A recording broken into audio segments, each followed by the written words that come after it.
Hey friends, welcome to week 17 of the Trump administration. And no, the habeas corpus situation is not realistic. It's just yet another thing that this administration is trying, right? So last week, Stephen Miller said they're looking into suspending habeas corpus, which is in the Constitution, which is a basic right, right? That says you cannot just be taken by the government and kept somewhere.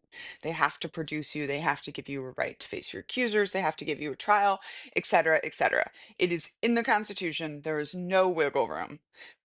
Presidents have tried to do this in the past. Lincoln tried to do this when he was dealing with an actual revolution. The Supreme Court said no. Bush tried to do this with sending people, foreign nationals, to Guantanamo Bay. He lost that case in the Supreme Court. The president is not going to be able to suspend habeas corpus. They can stay looking into whatever you want. Check out Amanda's Mild Takes. She did a very good video on this situation. Um, Bellin 47 is gifting himself a $400 million jet from the Qatari government. This is just, I mean, you're straight up corruption, right? We are just starting to see it open and out loud right now. He's already made billions of dollars for himself and his businesses. Accepting this jet is in direct violation of the emoluments clause that is in the Constitution, right? This man is just doing whatever he wants at this point. But I remind you, he's not good at being a dictator, right? I really truly think that he wants his name to be said with the same level of gravitas as Mustache Man and that dude from Russia a long time ago, or that dude from Russia right now. And yet, I hope his name is just going to go down being said with absolute derision, or hopefully not said at all, because he's trying to ridiculously yank America from democracy to dictatorship, and he's doing it very, very, very poorly. Otherwise, again, he hasn't been able to achieve much. He's getting his parade, which is not his parade. It was the parade for the celebrations for the 250th birthday of the Army, June 14th, 1776 to now. Unfortunately, in the worst coincidence ever, right? Lands on his birthday. So he's getting his parade. He gets to look like a dictator. I hear he's making a really ridiculous military-esque suit for himself.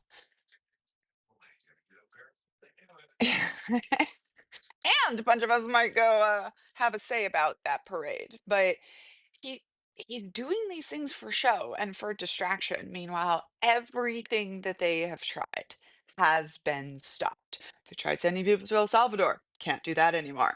Trying to do all of this different stuff, and the courts are holding, right? The checks and balances, for the most part, are holding. We have an extremely ridiculous and dangerous situation with this man as the president of the United States. And it's giving cult leader an endgame so bad that I have to hope, like, it's just not gonna last that long. But, you know, we have to see what that line in the sand is for MAGA. And of course, as we know from this channel, the sand don't exist. They just disappear. They continue snatching people off of the streets. Of course, the mayor of New Jersey was arrested protesting outside an ICE facility. Way to go for him for actually kind of being a leader. They arrested a 16-year-old girl and slammed her face into the ground while they were taking her. And we happen to know that they are deputizing agents outside of ICE to go work for ICE to go continue this. But again, this is bad. This is serious. This is something we need to focus on and keep making noise as the people.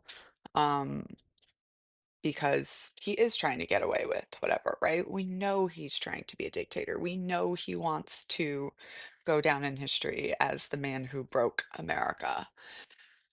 And I really, really hope we have enough checks and balances that are going to hold. By the way, in cults, this is called routinization, right? When a cult leader gets in power, he can do one of two things. He can surround himself with effective bureaucrats. But then the problem is bureaucrats start bureaucrating, right? They start writing things down, making lists, making rules, making processes and standards. And that is the opposite of power of charismatic leader, a large bureaucracy, right? Paperwork even slowed down the Yahtzees. And it's happening to frumpy 47 as well.